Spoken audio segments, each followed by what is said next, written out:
자, 오늘 고린도후서 11장으로 왔는데 이제 고린도후서도 이제 3장 남았습니다. 이 후서 11장 1절에서부터 15절에 있는 말씀은 사도 바울의 사도됨을 다시 한번 증명하는 그런 말씀인데, 그래서 본문의 말씀 의지해서 바울과 거짓 사도라는 말씀의 제목으로 수요 예배 시간 은혜하도록 하겠습니다. 바울과 누구라고요? 거짓 사도. 두 종류의 일꾼에 대해서 사도 바울이 본문의 말씀을 통하여서 지적을 하고 있는 겁니다. 그래서 대제를 나눈다라고 하면 4개로 좀 세분해서 살펴볼 수가 있을 것 같은데, 첫 번째는 1절과 2절에 있는 것처럼 나를 용납하라. 사도 바울이 그 얘기를 하고 있어요. 두 번째는 3절과 4절에 있는 것처럼 미혹을 받지 말라. 사도 바울이 이걸 당부하고 있고, 그리고 이제 5절부터 12절까지는 바울이 자기 자신을 다시 한번 변화하고 있는 겁니다. 왜 내가 하나님의 부르심을 받은 사도인지를 다시 한번 변화하고 있는 대목이고, 마지막으로 13절과 15절은 이와 반대로 사단의 일꾼들은 어떠한지 사단의 일꾼의 정체를 다시 한번 일러주고 있는 말씀이에요. 첫 번째 대주로 와가지고 나를 용납하라. 사도 바울이 이 얘기를 하고 있는데 1절의 말씀이죠. 1절 보시면 원컨대 너희는 나의 좀 어리석은 것을 용납하라. 청컨대 나를 용납하라. 예, 원컨대 너희는 나의 좀 어리석은 것을 용납하라. 청컨대 나를 용납하라. 두 번씩이나 나의 좀 어리석은 것을 용납하라 라고 말씀하고 있어요. 이 용납하라는 말씀의 뜻을 왜 용납하라는지를 알아야, 이 사도 바울이 무슨 얘기를 하고 싶어서 이 얘기를 하는지를 알아야 됩니다. 왜 그런가 하면 사도 바울은 그 앞에서도 사도권에 대해서 도전을 받았어요. 10장에서 그랬는데, 그러니까 사도 바울은 진실한 사도가 아니라고 하는 거짓 선지자들과 거짓 사도들이 중상모략을 하니까 그것에 대해서 여기서부터 뭐를 하는 거냐면, 내가 왜 진실한 하나님의 사도인지를 다시 한번 얘기하고 있는 거예요. 그래서 그 자랑하는 것, 여기서부터는 뒤에 가서 자랑이라고 나오는데, 그 자랑하는 것, 내가 지금 이렇게 얘기하는 것을 너희가 좀 용납하라는 의미가 담겨 있어요. 어리석은 것을 용납하라는 의미는 그런 거예요. 요즘 같은 시대에는 자기 PR 시대라고 해가지고 자기가 잘하는 걸 다 이렇게 동네방네 소문내가지고 자랑을 하죠. 이 청년들이 취직을 할 때에도 막 그 이력서에다가 뭐 어디서 뭐를 했고 어디서 뭐를 했고 했다는 사실도 다 기록하고, 또 근질근질 하잖아요. 자기가 잘난 게 있으면 다른 사람들 앞에서 뭔가를 내세우고 싶어 하고 그러는데, 그런데 사도 바울이 여기서 보게 되면 이 일을 굳이 얘기하고 싶지 않은데 사도 바울이 이 얘기를 하고 있는 거예요. 왜 얘기를 하고 있는 거냐면, 11장에 사도 바울이 그 얘기를 하고 있는 자랑. 그리스도 앞에서 자랑하고 싶은 것이 여러 가지가 있겠지만 사도 바울은 이것을 자랑하고 있어요. 어떠한 것들이 이제 11장까지 잘 나와 있고, 특별히 왜 이런 얘기를 하냐면, 사도 바울은 중상모략하고 있고, 또 거짓 선지자들이 이와 같은 일들을 하니까 그 모든 일들이 진실이 아니라는 것을 드러내기 위해서 사도 바울이 이렇게 얘기를 하고 있는 거예요. 그러니까 내가 지금부터 하는 얘기를 좀 어리석지만 그것을 용납하고 그것을 잘 들어보라는 얘기예요. 오해를 불식시키기 위해서 사도 바울이 자기 자신에 대해서 이렇게 설명하는 대목이지요. 2절 보시면 2절, 내가 하나님의 열심으로 너희를 위하여 열심히 하노니 내가 너희를 정결한 처녀로 한 남편인 그리스도께 드리려고 준비하미로다. 예. 2절과 3절은 이제 두 가지로 비교를 하는 대목인데, 특별히 이제 2절에서는 바울의 자신과 거짓 사도들이 어떻게 다른가를 비교하고 있는 거예요. 2절에서는 자기 자신을 무슨 사람이라고 얘기는 정결한 처녀로 한 남편 그리스도에게 드리는 뭘로? 중매하는 사람으로 이렇게 자기 자신을 소개하고 있는 겁니다. 그러니까 여기서부터 그 얘기를 하기 전에 먼저 이렇게 얘기하는 사도 바울이, 내가 누구의 열심으로? 하나님의 열심으로 너희를 위하여 열심을 내노니 라고 되어 있습니다. 자, 누구의 열심? 자기 열심이요? 하나님의 열심으로. 하나님의 열심이라는 것에 초점을 맞춰야 되겠고, 그리고 또 중요한 사실이 뭔가 하면, 여기서 열심이라는 말이 우리가 흔히 얘기하고 있는 주와 복음에서 충성한다는 의미에서 그 열심이 아니에요. 원어적인 의미를 보게 되면 이게 열심이라는 말이 투기 또는 질투라는 말이에요. 그러니까 이걸 그대로 번역한다라고 하면 내가 하나님의 뭘로? 시기함으로 너희를 위하여 시기하노니, 이런 의미입니다. 이게 뭘까요? 이게 뭔 말일까? 하나님께서 우리를 질투하신다. 왜 질투하는가? 사도 바울에 대해서 그 무중상모략하고 있는 그들의 그 거짓 사도들의 미혹에 넘어가고 있는 그 고린도 교회의 영적인 형편을 바라보고 사도 바울이 안타까운 마음으로 하나님의 뭘로? 투기하심으로 너희를 질투한다는 얘기예요. 이게 뭔 말인지 아시겠어요? 사도 바울은 고린도 교회를 세웠습니다. 그렇죠? 고린도 교회를 세웠으니까 영적인 의미에서 사도 바울은 고린도 교회의 영적인 아버지가 되는 거지요. 그랬잖아요. 고린도전서 4장 15절 한번 보세요. 이 말씀을 잘 이해를 해야 돼요. 고린도전서 4장 15절.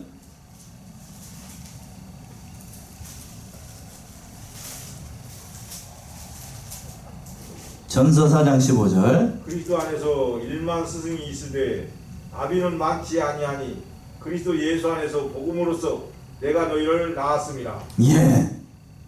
그리스도 안에서 1만 스승이 있으되 뭐는 많지 않고 아비는 많지 않고 그리스도 안에서 복음으로서 내가 너희를 낳았다 라고 사도 바울이 얘기를 하고 있어요. 그러니까 영적인 미를 더한다라고 하면 고린도 교회에서 사도 바울은 아버지 역할이라는 거예요. 그러니까 이 말의 뜻은 내가 하나님의 열심으로 너희를 위해 열심 낸다는 것은 내가 누구의 마음을 품고 있다는 거냐면 아버지의 마음으로 너희를 징책한다, 질투한다 하는 얘기예요. 왜 질투할까요? 왜 질투를 하죠? 부부 사이에서 결혼을 했어요. 이렇게 예를 들어서 한번 생각을 해봅시다. 둘이 부부가 아니라 한 사람, 남자와 여자가 만나서 부부가 결혼을 했어요. 그런데 이 아내 된 자나 남편 된 자가 다른 사람에게 한눈을 팔아요. 그러면 남편 된 사람이 아내 된 사람에 대해서 뭐 해야 정상이죠? 질투해야 정상입니다. 정상이에요. 그게 정상이에요? 그게 정상입니다. 내가 하나님의 열심으로 너희를 질투한다는 얘기는 거짓 사도들의 미혹을 받아가지고 거기를 따라가고 있는 그 고린도 정도들의 상태를 봤을 때의 사도 바울이 어떤 마음이라는 거예요? 질투하는 마음이 생겼다는 얘기예요. 누구의 마음으로? 하나님의 마음으로. 하나님의 마음으로. 그러니까 사도 바울이 얘기하고 있는 것은 인간적인 질투가 아니라 누구의 마음을 품고 하나님의 마음을 품고 또 아버지의 마음을 품고 고린도 교회 성도를 바로 세우기 위해서 이렇게 얘기를 하고 있는 거예요.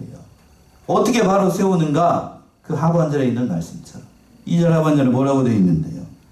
내가 너희를 정결한 처녀로 한 남편이 누구에게 인도하기 위해서?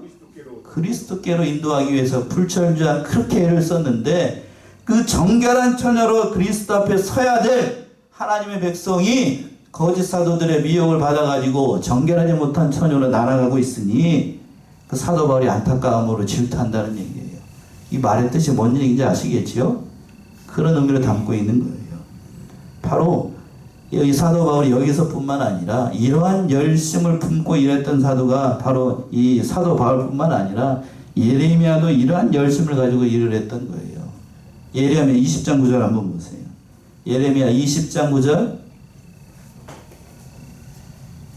예레미야 20장 9절.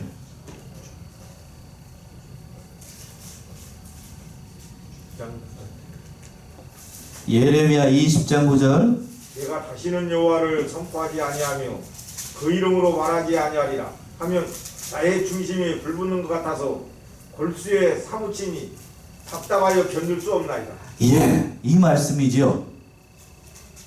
예레미야가 그 말 안 듣는 이스라엘 백성들 앞에 하나님의 말씀을 선포했습니다. 그랬더니 그 선포된 하나님의 말씀을 이스라엘 백성들이 들었다고요? 안 들었어요. 안 들으니까 예레미야가 화가 나가지고 다시는 하나님의 말씀을 선포하지 않겠다라고 했더니 속에서 뭐가 일어나요? 속에서 천불이 나가지고 하나님의 말씀을 전파하지 않으니까 그 중심에서 뭐가 붙어요? 불이 붙어 답답해가지고 견딜 수가 없어요. 그러한 심정으로 지금 누가요? 사도 바울이 그 얘기를 하고 있는 거예요. 나의 어리석음을 용납하라. 용납하라. 이렇게 얘기를 하는 거예요. 이렇게 얘기를 하는 겁니다. 그러면서 뭐라고 얘기를 하는가 하면 두 번째 그 안타까운 심정을 살펴보고 사단의 미혹을 받지 말라. 사도 바울이 3절에서 그렇게 얘기를 하는 거예요. 3절 보시면 뱀이 그 관계로 이와를 미혹해 한 것 같이 너희 마음이 그리스도를 향하는 진실함과 깨끗함에서 떠나 부패할까 두려워하노라. 그래요. 하나님의 마음을 품고 아비의 마음을 품고 고린도 성도들의 상태를 보니 이목해 보이는 거예요. 3절에서 그랬잖아요. 뱀이 그 간계로 누구를 꼬였어요? 여기 하와를 꼬였습니다. 그래서 결국 인류가 모두 타락하게 했던 것처럼 고린도 교회의 형편을 보니까 거짓 사도들의 미혹을 받아가지고 다 지금 죄짓고 있으니까 영적인 아버지인 사도 바울이 봤을 때 이 안타까움의 마음이 드는 건 당연한 거 아니겠어요? 그러니까 그 미혹을 받지 말라. 사도 바울이 그 얘기를 하고 있는 거예요. 그 얘기를 하고 있습니다. 너희 마음이 그리스도를 향하는 진실함과 깨끗함에서 떠나 부패할까 두려워했습니다. 사도 바울이 걱정했던 것이 그거예요. 미혹을 받아서 죄짓고 있는 그 인생들을 보니 안타까운 마음이 일 수밖에 없었던 겁니다. 그러면서 뭐라고 얘기를 하냐면 4절에서 이렇게 표현을 하고 있어요. 4절이요. 만일 누가 가서 우리의 전파하지 아니한 다른 예수를 전파하거나 혹 너희의 받지 아니한 다른 영을 받게 하거나 혹 너희의 받지 아니한 다른 복음을 받게 할 때에는 너희가 잘 용납하는구나. 예, 사도 바울이 고린도 교회를 책망한 건 여기서 세 가지죠. 세 가지가 나타나고 있어요. 첫 번째는 뭘 하고 있냐면 만일 누가 가서 우리의 전파하지 아니한 무슨 예수요? 다른 예수. 다른 예수를 전파했음에도 불구하고 그걸 잘 용납하고 있어요.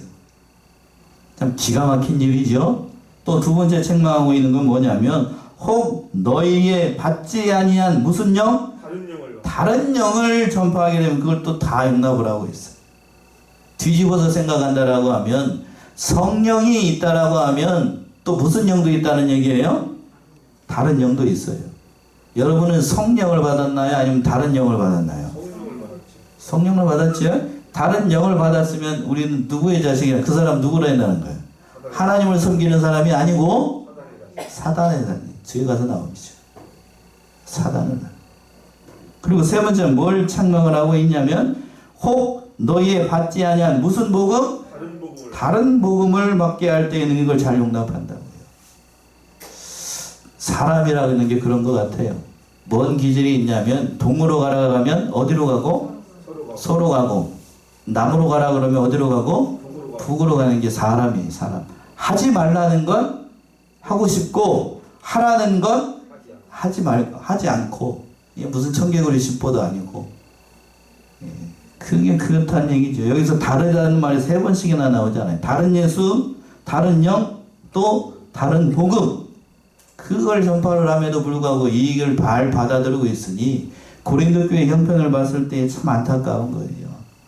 그런데 이 다른 예수, 다른 영, 다른 복음을 처음부터 이 거짓 사도들이 그 얘기를 할 때에 처음부터 아예 다르게 얘기하면 이 성도들이 알까요, 모를까요?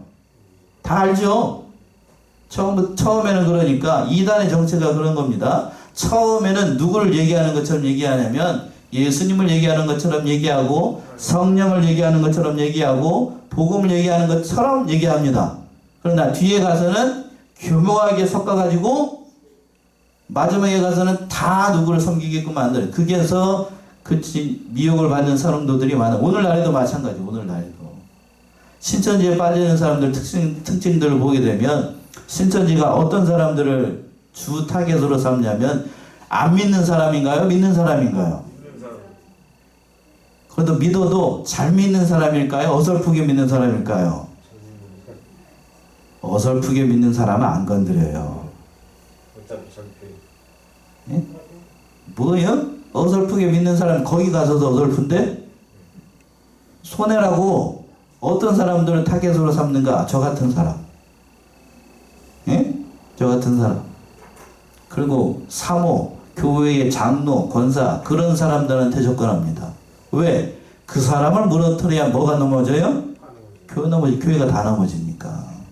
어설픈 사람은 신천지도 다 알기 때문에 그런 사람들 건드리지 않아요. 건드리지 않아. 그러니까 얼마나 무서운지 아시겠죠? 얼마나 무서운지 바로 깨달아야 돼. 자, 갈라디아서 1장을 한번 가봅시다. 안 찾아볼 수가 없네. 1장 7절에서부터 9절. 갈라디아서 1장 7절에서부터 9절. 그러나 다른 복음이 있는가? 갈라디아서 1장 7절에서부터 9절. 다른 복음은 없나니 다만 어떤 사람들이 너희를 불안케하여 그리스도의 복음을 전하려 합니다. 그러나 우리나 꼭 하늘로부터 온 천사라도 우리가 너희에게 전한 복음 외에 다른 복음을 전하면 저주를 받을지어다. 우리가 전에 말하였거니와 내가 지금 다시 말하노니 만일 누구든지 너희의 받은 것 외에 다른 복음을 전하면 저주를 받을지어다. 예. 다른 복음이 있다고요? 없어요. 다른 예수가 있다고요? 없어요. 다른 영이 있다고요? 없어요. 없어요. 없습니다. 그래서 다른 복음이 없다는 얘기는 구원받는 길은 오직 누구밖에 없다는 얘기예요? 예수밖에 없어요. 예수 외에 다른 영을 받고 다른 길이 있다라고 하면 그건 사단의 길이에요.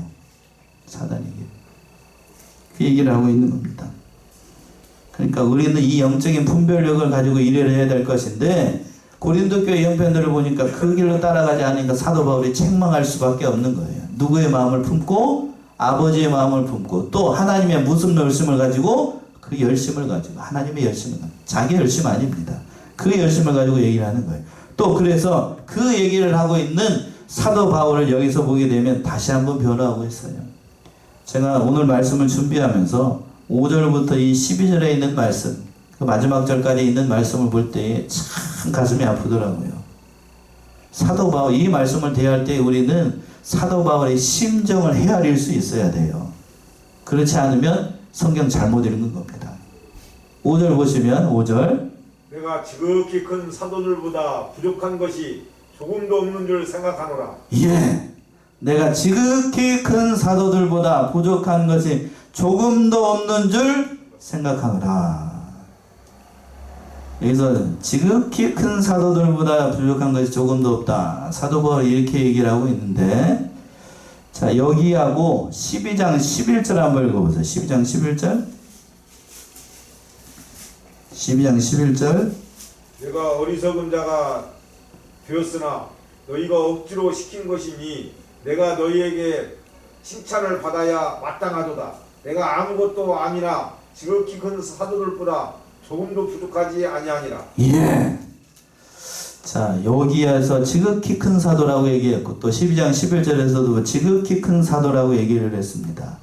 그러니까 이 지극히 큰 사도라고 사도 바울이 지칭을 하고 있는 이 대상이 누구인가? 이것을 놓고 이것을 해석함에 있어서 두 가지로 갈라지게 됩니다.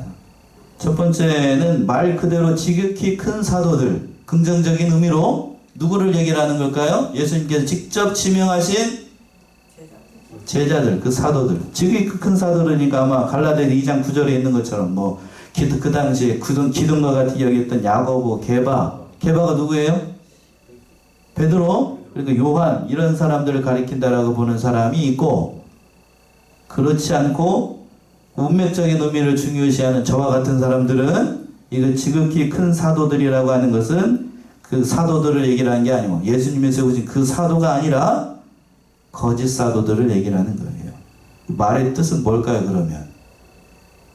앞뒤 문맥적인 의미를 중요시하는 저 같은 사람은 이게 진짜 사도를 얘기하는 것이 아니라 지극히 큰 사도, 쉽게 얘기해서 뒤집어서 생각하면 내가 누구들보다 거짓 사도보다 부족한 것이 조금도 없다. 나는 이렇게 생각한다는 얘기예요. 왜 그 얘기를 왜 할까? 사도 바울이 왜 얘기할까? 그 얘기를 왜 할까? 왜 이 얘기를 왜 할까? 그 거짓 사도들이 사도 바울을 뭐라고 조롱하기 때문일까? 6절처럼 조롱해요. 6절 보시면. 내가 비록 말에는 조라나 지식에는 그렇지 아니하니 이것을 우리가 모든 사람 가운데서 모든 일로 너희에게 나타내온도라. 거짓 사도들이 사도 바울의 그 모습을 보면서 뭐라고 첫 번째로 조롱을 하냐면 비록 뭐라고요? 말에는 초라다. 사도 바울의 언변이 부족했습니다. 실제로 그랬어요. 그러니까 거짓 사도들이 그 사도 바울의 말을 하는 걸 보고 저는 저 사람은 저렇게 말을 잘하지 못하는 걸 보니 진실한 사도가 아니라 뭔 사도라고요? 하나님의 종이 아니라 거짓 사도라고 이렇게 얘기를 했던 거예요. 실상은 사도 바울이 거짓 사도가 아니고 그들이 거짓 사도죠. 그러니까 사도 바울은 말씀을 전할 때에 그 거짓 사도들이 사용하는 것처럼 뭐 말솜씨로 진리의 말씀을 전했던 게 아닙니다. 오직 뭘로만 전했는가? 말씀 그대로, 진리 그대로, 십자가에 달리신 예수 그리스도를 그대로 전했던 거예요. 그러니까 그 당시 그러나 그 거짓 사도들은 어떤 것을 사용을 했냐면 인간이 사람이 듣기에 좋은 말들, 화려한 말솜씨로 그 모든 일들을 전했던 겁니다. 그러니까 얼른 듣기에는 사도 바울의 말씀이 좋겠어요? 거짓 사도의 말이 좋겠어요? 얼른 듣기에는 그 사람들 말이 훨씬 좋아요. 거짓 사도들의 말이. 인간적인 관점으로 보게 되면 그들의 말을 따라가고 싶다고요. 사도 바울의 말은 늘 그냥 하나님의 말씀이고 늘 진실한 말하고 진리를 말하니까 거기에서 별로 맛이 없어요. 세상 말로 얘기하면. 그러나 사도 바울이 뭐라고 얘기하냐면 비록 난 말에는 초라나 뭐에는 그렇지 않다고요?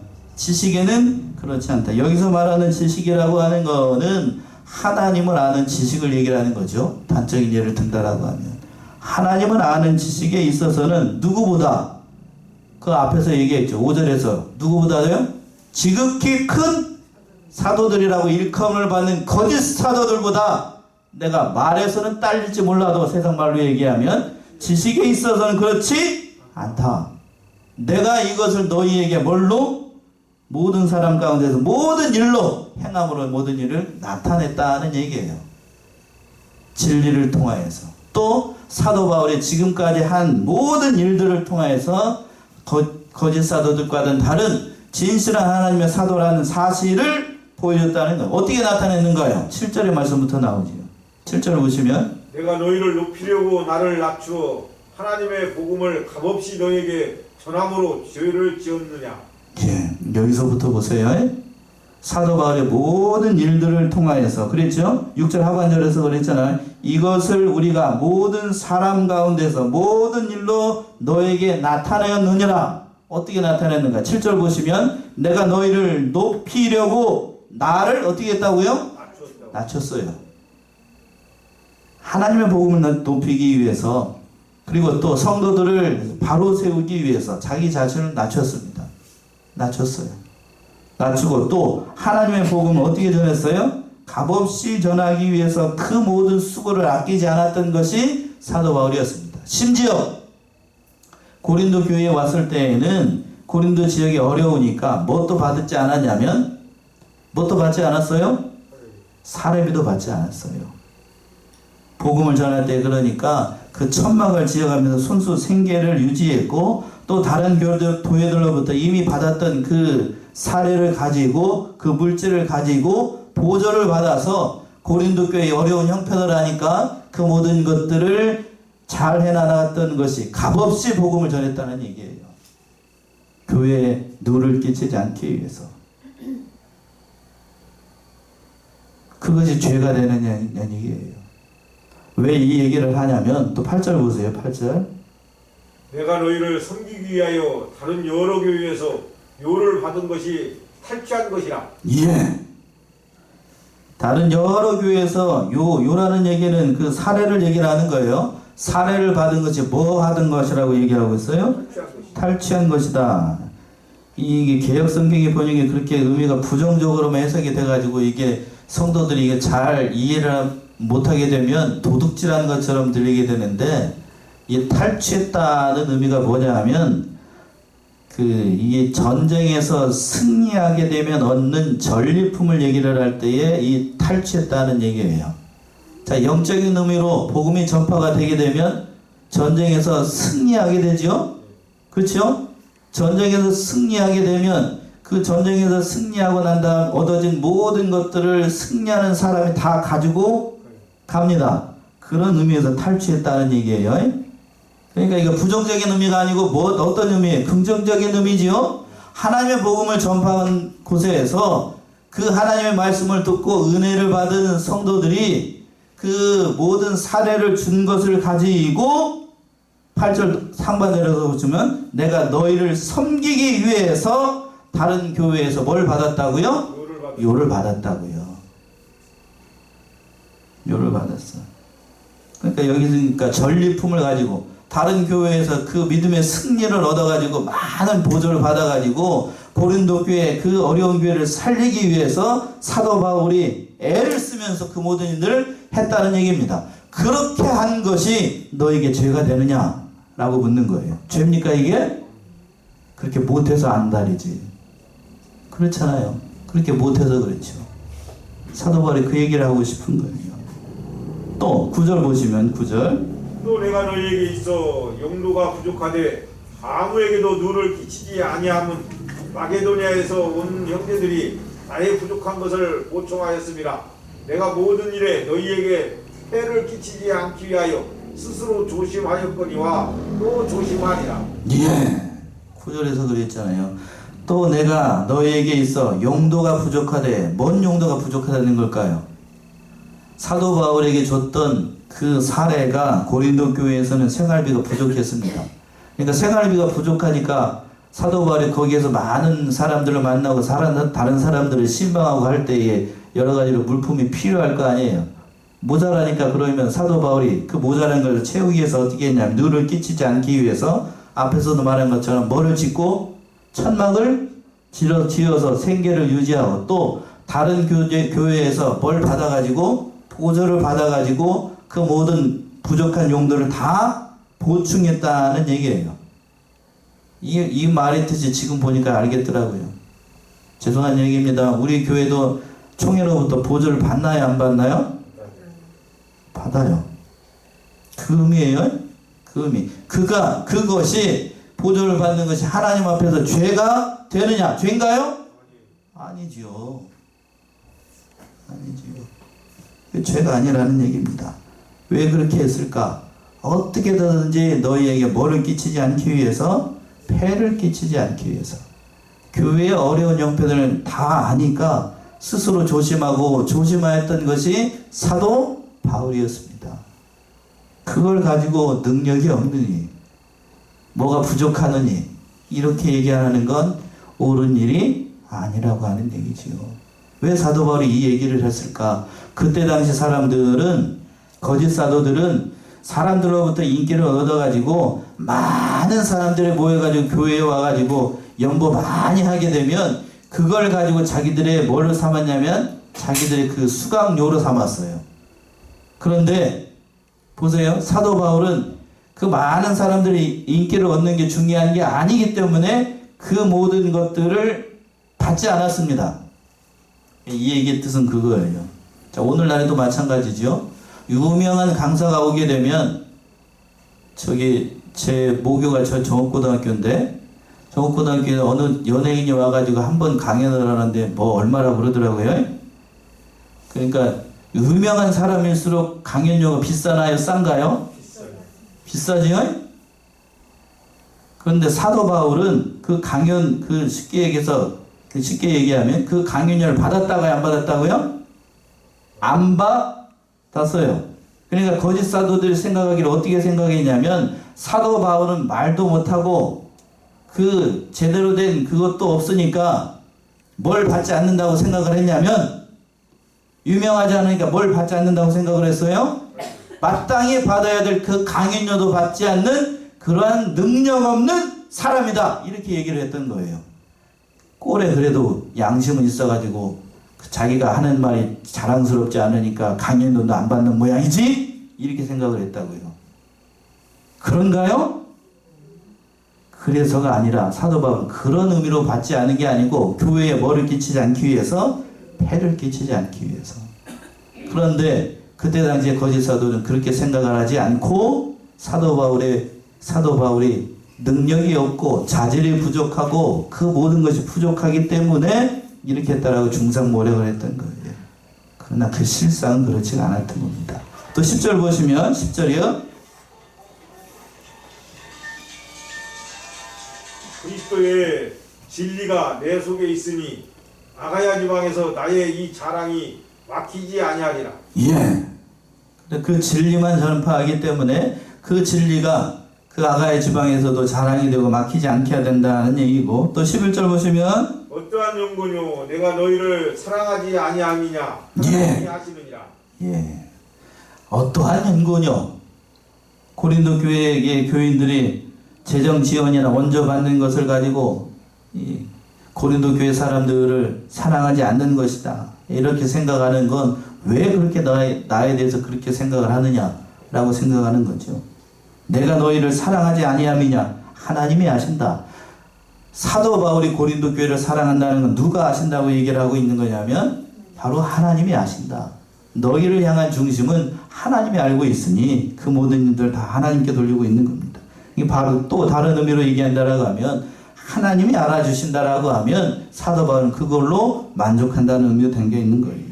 또 12절 보시면 내가 하는 것을 또 하리니 기회를 찾는 자들의 그 기회를 끊어 저희로 하여금 그 자랑하는 일에 대하여 우리와 같이 되게 하려 함이로라. 내가 하는 것을 또 한다는 얘기는 사도 바울은 그 교회, 고린도 교회 형편을 아니까 그 모든 생계를 유지하는 것, 자급해서 전도하는 그 일을 계속하게 하겠다는 얘기예요. 또 기회를 찾는 자들에게 기회를 끊어버리기 위해서. 왜 그런가? 사도 바울이 전에는 보수를 받지 않다가 이제 갑자기 그 자기를 중상모략하는 그 무리들의 그 말을 듣고 갑자기 또 사례를 받게 되면 어떻게 되는 거죠? 앞에서는 받지 않겠다고 하겠다가 뒤에 가서는 또 받는다라고 하니까 이렇게 얘기하는 사람이니까 진실한 사람이 아니다 라고 말할 수가 있으니까 거기에 그 기회를 끊어버리기 위해서 계속해서 이 일을 하겠다는 얘기입니다. 이와 같이 일을 하겠다는 거예요. 무보수로 고린도 지역에서 그렇게 일을 하겠다는 얘기지요. 참 사도 바울의 이 믿음의 형편을 보게 되면, 사도 바울의 중심을 보게 되면 얼마나 고린도 교회의 형편을 생각하고 있고 그 중심으로 폐를 끼치지 않게 해서 애를 썼던 사도 바울의 믿음의 중심을 우리가 잘 헤아릴 수 있어요. 또 마지막으로 이제 그 사람들, 사단의 일꾼들에 대해서 사도 바울이 13절부터 얘기하고 있습니다. 13절 보시면 저런 사람들은 거짓 사도요 괴율의 역군이니 자기를 그리스도의 사도로 과장하는 자들이냐. 예, 저런 사람들은 거짓 사도요 괴율의 역군이니 자기를 누구의 사도로 가져간다고요? 그리스도의 사도로 가져간다. 그리고 또 14절 보시면 이것이 이상한 일이 아니라 사단도 자기를 광명의 천사로 과장하나니. 예, 사단도 자기를 무슨 천사로 가져간다고요? 광명한 천사로 가져갑니다. 그러니까 사단도 본래가 하나님을 찬양했던 천사이기 때문에 마치 하나님의 거룩한 천사인 것처럼 자신을 가장할 수가 있습니다. 사단도 그래요. 사단도 하나님께서 하실 수 있는 그 모든 일들 다 할 수 있는 게 이 사단의 능력이 있어요. 사단이 그런 능력이 있습니다. 그러니까 우리가 사단의 역사인지 하나님의 역사인지 분별해야 되는데, 옳게 분별해야 되는데, 그 하치에 따르면 사단이 그렇게 얘기를 했습니다. 뭐라고 얘기를 하냐면, 사단에 대해서 얘기를 하기를, 그 신학자 중에 하치라고 하는 사람이 있어요. 그 사람이 뭐라고 얘기했냐면, 사단은 우리에게 사단의 모습으로 오지 않는다. 죄를 죄로서 우리에게 제시하면서 오지 않는다. 뭐라고 얘기를 하냐면, 죄를 뭘로? 도덕으로 바꿔서 우리에게 다가온다. 맞나요? 틀리나요? 맞죠? 사단이 처음부터 난 사단?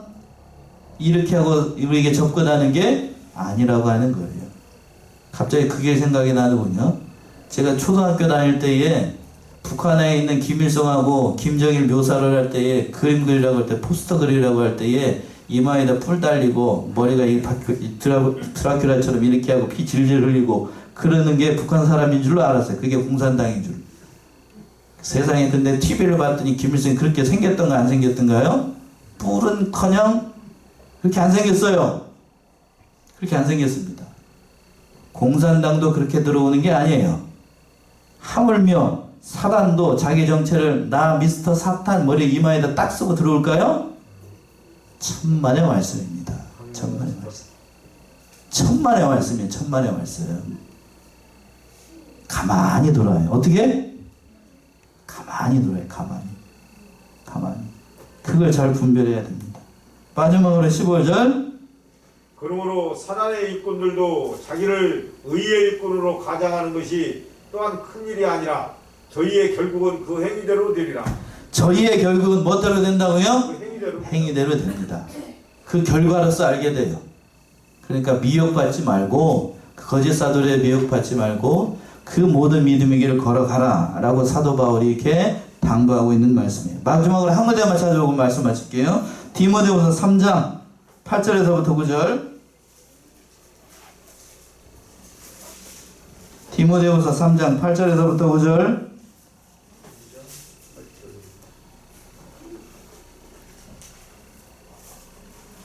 얀네와 얀브레가 모세를 대적한 것 같이 저희도 진리를 대적하니 이 사람들은 그 마음이 부패한 자요 믿음에 관하여는 어려운 자들이다. 그러나 저희가 더 나가지 못할 것은 저 두 사람의 빈 것과 같이 저희 어리석음이 드러날 것입니다. 저희의 어리석음이 어떻게 된다고요? 다 드러나요. 그 사람이 거짓 사도인지 진실한 사도인지 오늘 이번 주일의 말씀에 그런 것처럼 양과 염소를 하나님께서 예수님께서 다 분리한다고 그랬죠. 그때 다 드러나게 됩니다. 다 드러나게 돼요. 그러니까 우리는 그 사단의 꼬임에 넘어가지 않고 또 오늘 이 말씀처럼 그 믿음의 길을 걸어나가고 끝까지 그 믿음의 길을 걸어나가서 하나님 앞에 모든 영광을 올려드리는 귀한 믿음의 성도들 다 되셔야 되겠습니다. 기도하겠습니다.